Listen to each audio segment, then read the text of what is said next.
Power Producers Shop Talk, where we are refining and redefining the sales game by equipping you with the tools you need to differentiate yourself in the marketplace.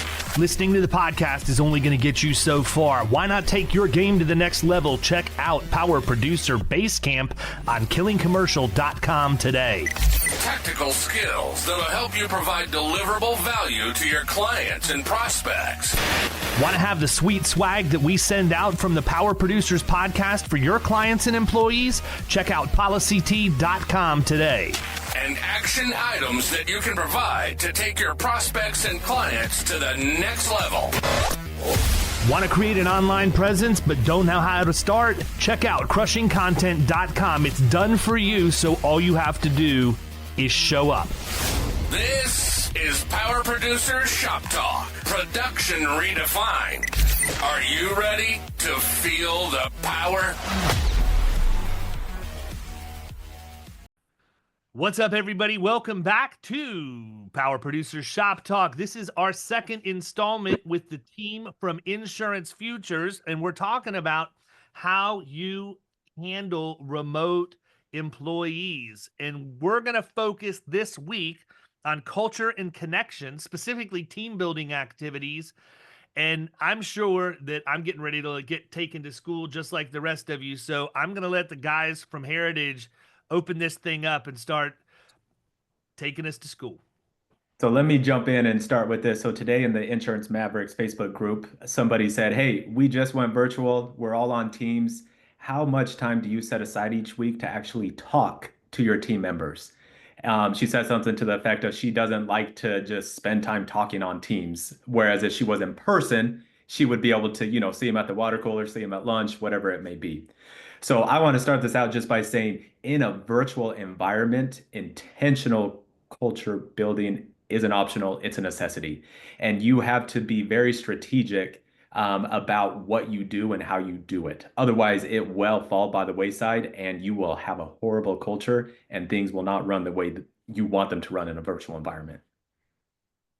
Yeah, it's interesting, man, because this is something that even at my agency, I feel like we do a good job of talking, but it's not really as intentional as probably what it should be. And one of the things that I've toyed around with is maybe even every day just jumping on Zoom at like 9 o'clock or whatever, when people have had a chance to get into the office, get started, and almost have like a quick virtual huddle where we're going to talk about what we've got lined up for the day, any pressing issues that need to happen, and maybe even focus on one of the areas where we've done well in terms of core values and one where maybe we need to pick it up a little bit. But I do think that it's really important to have that regular communication, but make it intentional, because otherwise you find yourself just living in a world where you're talking to everybody over chat and you don't really get emotional intent that way. And I'm a pretty direct person. So there's a lot of times where I could say something with a smile on my face, but that's not how it's perceived when it comes across Teams, Yes. Yep. So how important is culture? I mean, obviously I think culture is important in any business, but I would suspect that it's a little bit trickier or even more intentional, maybe a better way to put it, in a virtual environment than it is if you're going into the office with everybody every day. I could be completely off base here, but I feel like it's easier if you're going in every single day, seeing the same people. There's a lot more opportunity for intentionality than if you're working virtually, where maybe some people are taking a little bit longer in the morning to get kids on the school bus while other people start work early. They have sort of staggered schedules or whatever, because here, I don't really care when you get your job done. I just want you to get your job done. We've always got coverage for handling client issues. We've always got coverage for making sure that any of the administrative work needs to be done. And as long as I see the tickets getting closed and I know that we're taking care of our clients and we're handling new business opportunities well, then I'm good with that. But I feel like I could do a better job with more intentionality. So talk a little bit about that. I'll talk about our team meetings. Our team meetings is really where we come together and where we talk about our core values, where we talk about what's going on in the week, where we just catch up and let everybody's personality shine through. So when we start our team meeting every Tuesday, the first thing we do is we go through the list and we let everybody talk about their personal best. And really all their personal best is, hey, what's happened to you the last weekend or over the past week since we've all gotten together and talked. And people will talk about, their grandkids' soccer game and how awesome it was when they scored a goal, or their kids' birthday party and how they cooked up an awesome meal, or they went to their kids' whatever it may be football game, or Jeremy will talk about all the holes he dug in his backyard and planted new trees, or whatever it may be. We just get to see everybody's personality, see what they like to do, ask them questions, laugh about it. That's how we start every single meeting. And yeah, that takes up some time, but it's very intentional because we want everybody to feel that emotional connection to the rest of the team. We do that every It's funny, man. I had a guest. Bernie Borges is the guy that was the first guest on Power Producers podcast, and I just had him on like 5 years later as a follow up, and um, he's got a new enterprise where he's doing consulting and public speaking about employees feeling fulfilled. It's not just necessarily about financial. It's how do people feel fulfilled in their jobs? And that's one of the things that we talked about. And when I went through this week and was looking at the content calendar that the team from Crushing Content sent over for me to approve before everything got posted to social this week, there was a sound bite in there of me talking with Bernie on that podcast about how really easy it is to build a team the right way, but we make it way more difficult than we need to. And it goes back to my days of running grocery stores, where as a 22-year-old, I didn't really have a whole lot of real world management experience. I kind of inherited this $16 million a year business where I had total P&L responsibility, all the HR responsibility and everything else. And I just had to figure it out. Like, there wasn't a training program or management development. It was kind of weird because in the grocery industry, if you were the fastest stocker, they were going to make you a manager. I don't know how that skill set translates, right? But I was competitive and I always wanted to be the fastest, and I made sure my aisles were done on time, and had everything cleaned up before the store opened. And so then I got to run the stock crew. Then I got to go work in produce. Then I became a produce manager. Then I became a junior assistant, then an assistant, then a co-manager. And a year and a half after walking in with zero experience, I was running a 15 or $16 million a year store. And what I decided was, when you've got that many people who work with you, because it was well over 100 team members that were in that store on any given week, you really need to build rapport with them quickly. So I just became the mayor of my own store. Like, when I walked in the morning, the first hour to hour and a half of my day was not spent dealing with email. It wasn't spent looking at the numbers and the reports. It was going into every single department, shaking hands, kissing babies, and just asking people, "Hey, how was your day last night?" Or, how'd your evening go, or whatever. And if they said, "Oh, we were at Little League on it." "Oh, really? What park are you playing at? What positions your son or daughter play?" Blah, blah, blah, blah. And then you file those things away and you remember them. But, sometimes that's all it takes, man, is just acting, not even acting, but actually caring and having the conversation with people. There were also times where you asked the question, "How are things going?" and you got an answer you didn't expect, and it wasn't always positive. And all of this conversation with Bernie was around the framework of people feeling mentally fulfilled, and emotionally fulfilled with their job and in their life and everything. And I was in a demographic area where there weren't a lot of male role models in the home at the time. And so I might get questions from teenage girls that were cashiers or boys that were baggers, and they were things that I was barely even removed from being a teenager myself, and I wasn't even close to being a parent yet. And I'm having to figure out how to answer these questions. But the reality is, man, I'm here literally 30. I've turned 52 this year, 30 years later. And I would tell you that a good percentage, not a massive percentage, but I bet you 10% of my friends on Facebook are all kids that worked with me back when we were running stores, and some of my department heads and everything else. And those relationships have gone on over that length of time. Social has certainly perpetuated it. But every now and again, I'll get a DM from somebody saying, "Hey, you remember the time when we did this?" And I do. And it tells me that I figured it out. By simply taking time out of my day and not worrying about the profit. Not that it wasn't important, but the most important thing for me was to make sure that everybody knew that I genuinely valued them being there, that I genuinely cared when I asked the question, and I demonstrated that by following up typically the next day, or if it was something that needed to be later on that day, to follow up and see how they were doing. Yep. I mean, the very basic human nature, humans want to be heard and feel like you actually care. And in a virtual environment, as soon as we get off that meeting, like you're alone, you're sitting at your desk by yourself. How are you going to feel part of a company? How are you going to feel part of a culture if all you do is get on and talk about business real quick and then get off the call? You're not.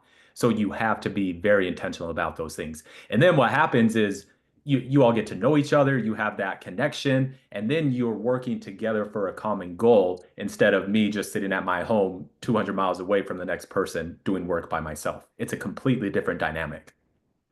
But David, we had to make a change in hiring because we were doing these things and it wasn't catching momentum like we thought, right? And I think we were failing in one area.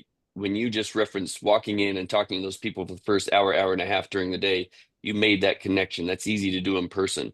And our first few hires remotely, we just hired them wherever they were, and then we tried to bring them in, right?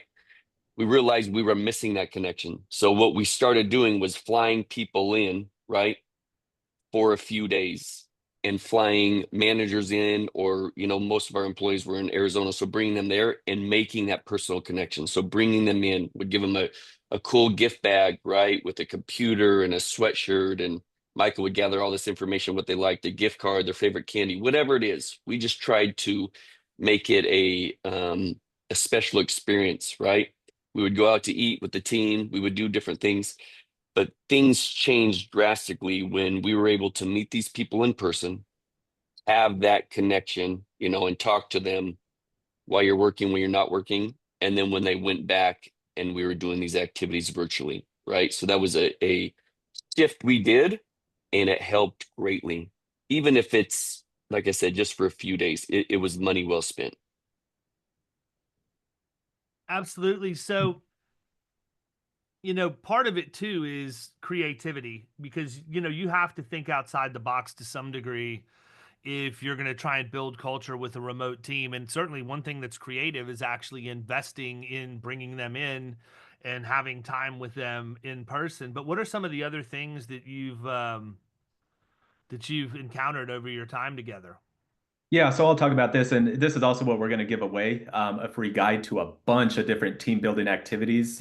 We've done all these, we've tried all of them, but I mentioned our team meetings and how we start them, but we also finish all of our team meetings with a game or an activity. Being virtual, we've had to get very creative, but we do things like charades, we do things like Jeopardy, we do things like I find a funny list of would you rather questions that get people to, say funny stuff.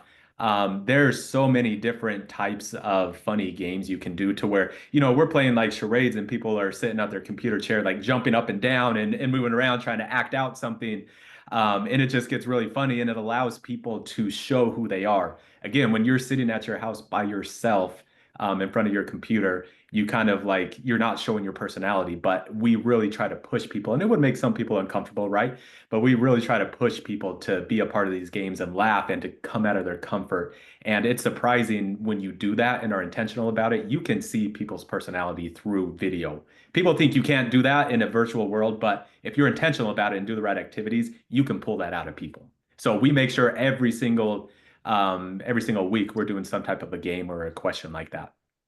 One of the fun ones we've done before is two truths and a lie. Oh, So, that's a good one. everybody has to tell you two, and it's funny because, the first time maybe a little bit awkward, but the, second or third time people are like really trying to they're thinking through it. Like I know they're going home and thinking, okay, next time he pulls this one out in sales meeting, then I'm going to use this example.